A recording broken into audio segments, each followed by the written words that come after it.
Time ম্যাগাজিনের প্রভাবশালী 100 ব্যক্তির তালিকায় তারেক রহমান। লিডার্স ক্যাটাগরিতে 16তম অবস্থানে বাংলাদেশের প্রধানমন্ত্রী।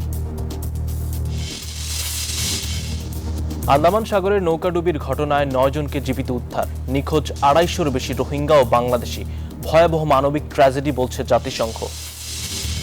শক্তিশালী পাসপোর্ট সূচকে বাংলাদেশের অবস্থান 95তম। 36টি দেশ ও অঞ্চলে আগাম ভিসা ছাড়া ভ্রমণ করতে পারবেন সবুজ পাসপোর্টধারীরা। স্বাগত প্রবাসের সংবাদের সঙ্গে আছি আমি আসিফ সামাদ। দেখছিলেন বিআরবি কেবল সংবাদ শিরোনাম। এবার বিস্তারিত। মার্কিন সাময়িকী টাইমের বিশ্বের প্রভাবশালী 100 ব্যক্তির তালিকায় স্থান করে নিয়েছেন বাংলাদেশের প্রধানমন্ত্রী তারেক রহমান। বুধবার প্রকাশিত এই মর্যাদাপূর্ণ তালিকায় লিডার্স বা নেতা ক্যাটাগরিতে তার নাম অন্তর্ভুক্ত করা হয়েছে। এতে লিডার্স ক্যাটাগরিতে 16তম অবস্থানে রয়েছেন বাংলাদেশের প্রধানমন্ত্রী। 100 জনের এই তালিকায় মার্কিন প্রেসিডেন্ট ডোনাল্ড ট্রাম্প, চীনের প্রেসিডেন্ট শি জিনপিং, কানাডার প্রধানমন্ত্রী মার্ক কার্নি, জাপানের প্রধানমন্ত্রী সানায়ে তাকাইচি সহ প্রভাবশালী নেতাদের পাশেই রয়েছে তারেক রহমানের নাম। আন্দামান সাগরের নৌকাডুবির ঘটনায় 9 জনকে জীবিত উদ্ধার করা হয়েছে। গত মঙ্গলবার শিশুসহ 250 জনের বেশি রোহিঙ্গা ও বাংলাদেশি নিয়ে নৌকাডুবির ঘটনা ঘটে। উদ্ধার অভিযান চললেও সময় গড়ানোর সঙ্গে সঙ্গে কমছে তাদের বেঁচে থাকার আশা। এটিকে সাম্প্রতিক সময়ের বড় মানবিক ট্র্যাজেডি বলছে জাতিসংঘ। বিশেষজ্ঞরা বলছেন, রোহিঙ্গা সংকটের টেকসই সমাধান না হলে এমন বিপর্যয় আরও বাড়বে। আন্দামান সাগরে ফের মর্মান্তিক নৌকাডুবি। উন্নত জীবনের আশায় ঝুঁকিপূর্ণ সমুদ্র যাত্রা আবারও রূপ নিল মৃত্যু ফাঁদে। শিশুসহ 250-র বেশি রোহিঙ্গা এবং বাংলাদেশি এখনও নিখোঁজ। জাতিসংঘের শরণার্থী বিষয়ক হাই কমিশনার এবং আন্তর্জাতিক অভিবাসন সংস্থার তথ্য মতে গেল সপ্তাহে বাংলাদেশ থেকে মালয়েশিয়ার উদ্দেশ্যে ছেড়ে যাওয়া একটি ট্রলার ডুবে যায় উত্তাল সাগরে। ধারণা করা হচ্ছে অতিরিক্ত যাত্রী, প্রতিকূল আবহাওয়া এবং প্রবল ঢেউয়ের কারণেই ঘটে ওই দুর্ঘটনা। 2017 সালের সহিংসতার পর মিয়ানমারের রাখাইন রাজ্য থেকে পালিয়ে আসা কয়েক লাখ রোহিঙ্গা এখনও বাংলাদেশের শরণার্থী শিবিরে মানবেতর জীবনযাপন করছে। নাগরিকত্বহীন এই জনগোষ্ঠীর অনেকেই জীবিকার আশায় দালাল চক্রের প্রলোভনে পড়ে ঝুঁকিপূর্ণ সমুদ্র পথে পাড়ি জমাচ্ছে। জাতিসংঘ বলছে, রাখাইনের চলমান সহিংসতা এবং শরণার্থী শিবিরে সীমিত সুযোগ সুবিধা তাদের এমন অনিশ্চিত যাত্রায় ঠেলে দিচ্ছে। বিশেষজ্ঞরা সতর্ক করেছেন, রোহিঙ্গা সংকটের টেকসই সমাধান ও নিরাপদ প্রত্যাবাসনের পরিবেশ তৈরি না হলে এই ধরনের মানবিক বিপর্যয় বাড়তেই থাকবে। আসমাতুলি, নিউজ 24। শক্তিশালী পাসপোর্ট সূচকে 2 ধাপ পিছিয়ে বাংলাদেশের অবস্থান এখন 95তম স্থানে। সবশেষ সূচকে বাংলাদেশের অবস্থান ছিল 93তম। এবার তা 2 ধাপ পিছিয়েছে। বাংলাদেশের পাসপোর্টধারীরা 36টি দেশ ও অঞ্চলে আগাম ভিসা ছাড়া ভ্রমণ করতে পারবেন। যুক্তরাজ্য ভিত্তিক প্রতিষ্ঠান হেনলি অ্যান্ড পার্টনার্সের এক বিজ্ঞপ্তিতে সূচকের তথ্য জানানো হয়। এতে বলা হয়, বিশ্বের সবচেয়ে শক্তিশালী পাসপোর্টধারীর স্বীকৃতি ধরে রেখেছে সিঙ্গাপুর। এছাড়া হেনলি পাসপোর্ট ইন্ডেক্সের নতুন তালিকায় 2 নম্বরে রয়েছে 3টি দেশ: জাপান, দক্ষিণ কোরিয়া ও সংযুক্ত আরব আমিরাত। পুরনো বছরকে বিদায় জানিয়ে বাংলা নতুন বছর 1433কে বরণ করে নিল কলকাতা। নতুন বছর বরণ করে নিতে বুধবার কলকাতার রাজপথ ছিল আনন্দমুখর। জাতি, ধর্ম, বর্ণ নির্বিশেষে সব ভাষাভাষীর মানুষ সম্প্রীতি বজায় রেখে অংশ নেন মঙ্গল শোভাযাত্রায়। কলকাতা থেকে ভাস্কর সর্দারের প্রতিবেদনে থাকছে বিস্তারিত। আর 8 দিন পরেই পশ্চিমবঙ্গে প্রথম দফার বিধানসভা নির্বাচন, আর তাই প্রতিনিয়ত বঙ্গে বাড়ছে রাজনৈতিক উত্তাপ। আর তার সাথেই বৈশাখের শুরুতে চড়া রোদ, গরমে নাজেহাল শহরবাসী। তারই মধ্যে বিভেদ ভুলে 1433 বঙ্গাব্দকে বরণ করে নিলেন কলকাতাবাসী। জাতি, ধর্ম, বর্ণ নির্বিশেষে শহরের সবচেয়ে বড় মঙ্গল শোভাযাত্রায় অংশ নেন সকলে। কণ্ঠে আজ তাদের একটাই গান, এসো হে বৈশাখ। বিভেদিন বাংলার গুরুত্ব তুলে ধরে শোভাযাত্রার শুভ সূচনা করেন কবিতাওয়ালা নামে খ্যাত আজিবর মণ্ডল।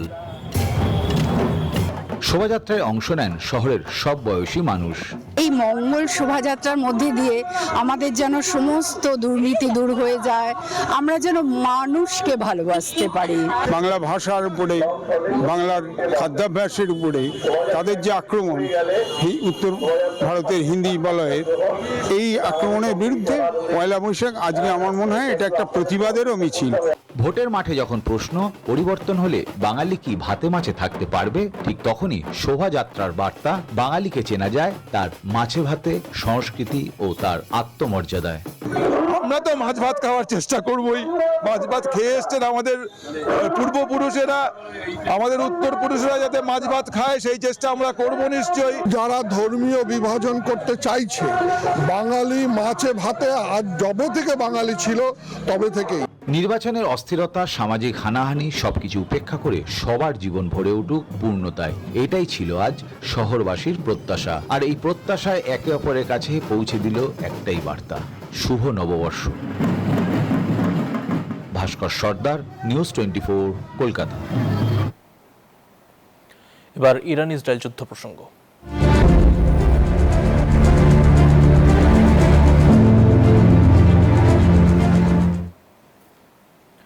ইরান ও যুক্তরাষ্ট্রের মধ্যকার যুদ্ধ পরিস্থিতি নিরসনে এবং দ্বিতীয় দফার শান্তি আলোচনার পথ সুগম করতে পাকিস্তানের সেনাপ্রধান ফিল্ড মার্শাল আসিম মুনির এবং স্বরাষ্ট্রমন্ত্রী মহসিন নাকভি ইরানের রাজধানী তেহরানে পৌঁছেছেন। বুধবার পাকিস্তানের সামরিক বাহিনীর এক বিবৃতিতে এ তথ্য জানানো হয়। তেহরান বিমানবন্দরে অবতরণের পর পাকিস্তানি প্রতিনিধি দলকে স্বাগত জানান ইরানের পররাষ্ট্রমন্ত্রী আব্বাস আরাকচি। মার্কিন প্রেসিডেন্ট ডোনাল্ড ট্রাম্পও এই আলোচনার বিষয়ে ইতিবাচক সংকেত দিয়েছেন। নিউ ইয়র্ক পোস্টকে দেয়া এক সাক্ষাৎকারে ট্রাম্প বলেন, আগামী 2 দিনের মধ্যে বড় কিছু ঘটতে যাচ্ছে। এমনকি ফক্স নিউজকে দেয়া সাক্ষাৎকারে ট্রাম্প দাবি করেন, ইরানের সঙ্গে চলমান যুদ্ধ প্রায় শেষের পথে।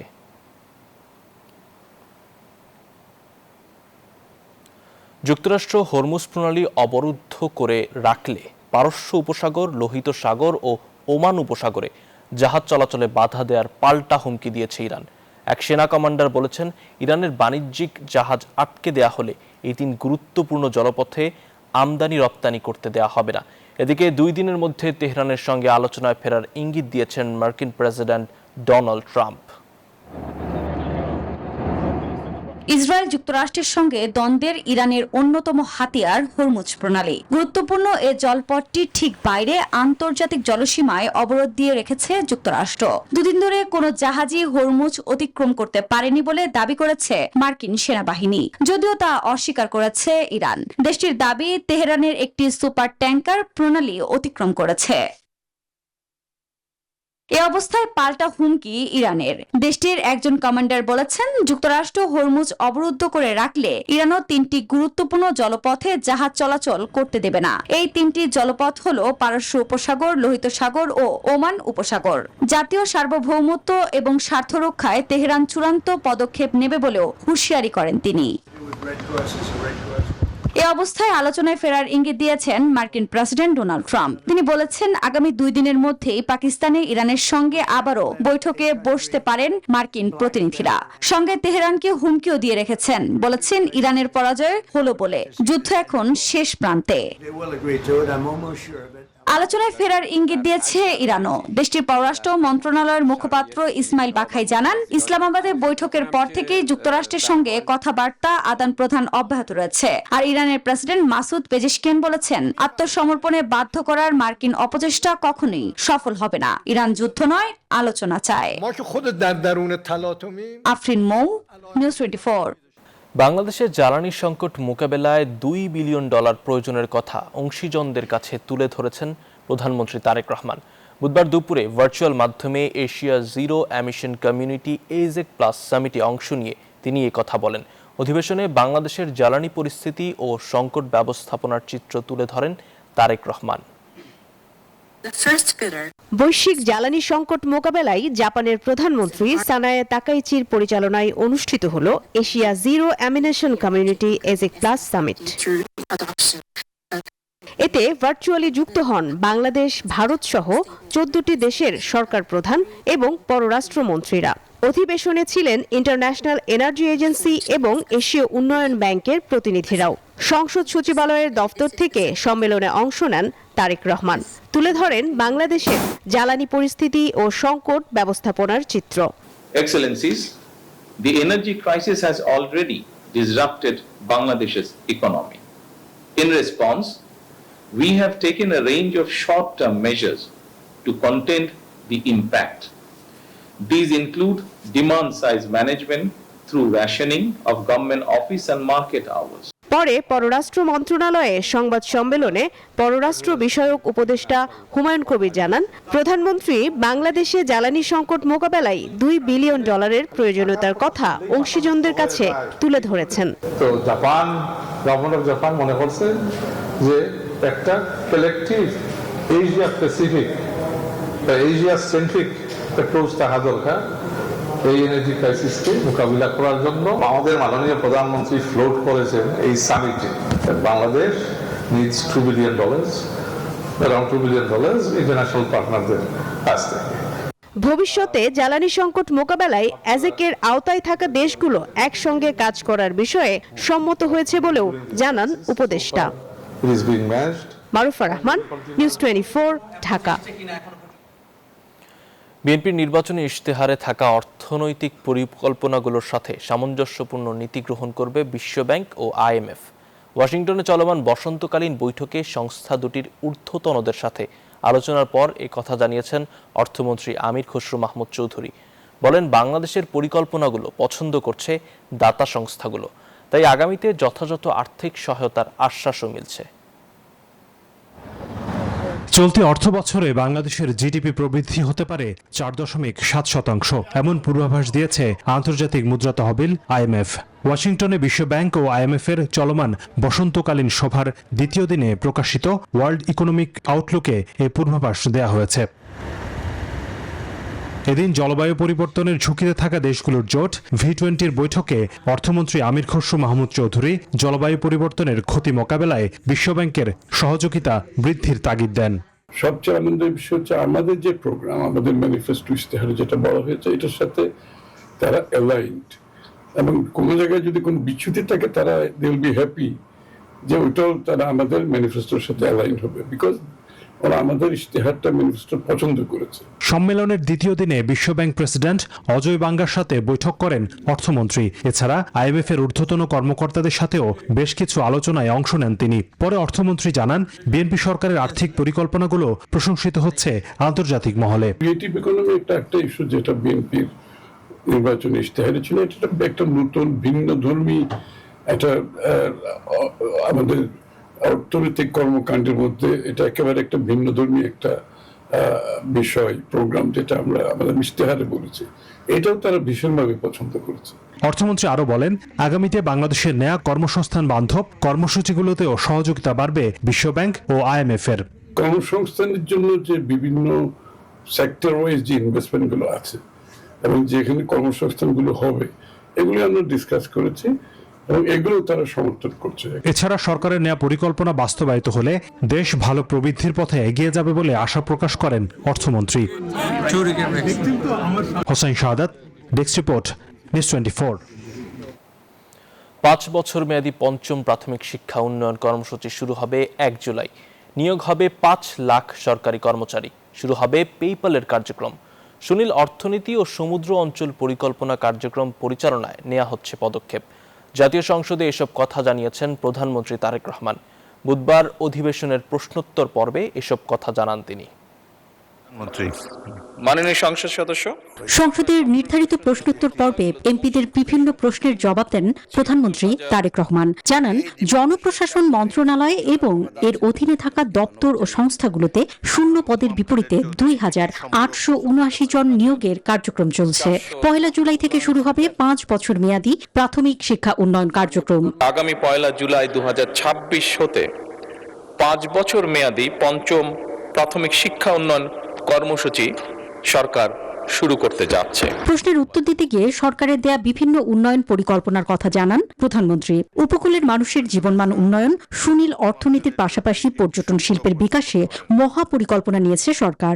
সুনীল অর্থনীতির টেকসই ও দীর্ঘমেয়াদী উন্নয়ন নিশ্চিত করার লক্ষ্যে প্রয়োজন হলে 2026-27 অর্থ বছরে প্রাতিষ্ঠানিক কাঠামো গড়ে তোলার বিষয়টি সক্রিয় বিবেচনাধীন রয়েছে। লিখিত প্রশ্নের জবাবে জানান, বাংলাদেশে আন্তর্জাতিক পেমেন্ট গেটওয়ে পেপ্যালের কার্যক্রম শুরু করতে কার্যকর উদ্যোগ নেওয়া হয়েছে। বিদেশে বাংলাদেশ মিশনের সুপারিশ অনুযায়ী দেশভিত্তিক স্থানীয় লবিস্ট বা বিশেষজ্ঞ ফার্ম নিয়োগ করার পরিকল্পনার কথাও জানান প্রধানমন্ত্রী। বিদেশে বাংলাদেশ মিশনের সুপারিশ অনুযায়ী দেশভিত্তিক স্থানীয় লবিস্ট বা বিশেষজ্ঞ ফার্ম নিয়োগ করার পরিকল্পনার কথাও জানান প্রধানমন্ত্রী। সরকারের পক্ষ থেকে চেষ্টা করব সশস্ত্র বাহিনীকে রাজনৈতিক বিতর্কের ঊর্ধ্বে রেখে সক্ষমতা বাড়ানোর প্রতিশ্রুতি দেন প্রধানমন্ত্রী তারেক রহমান।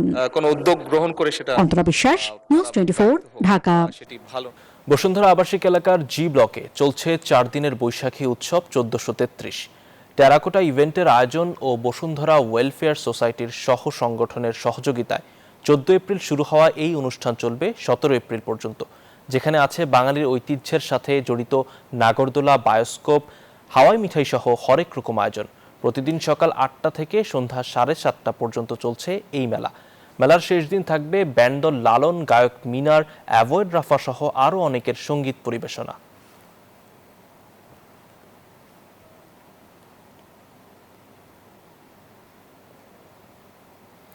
পাহাড়ে বর্ষবরণ উৎসব বৈশাখী বর্ণাঢ্য আয়োজনে ঐতিহ্যবাহী সাংরাই উৎসব করছে বান্দরবানের মারমা সম্প্রদায়।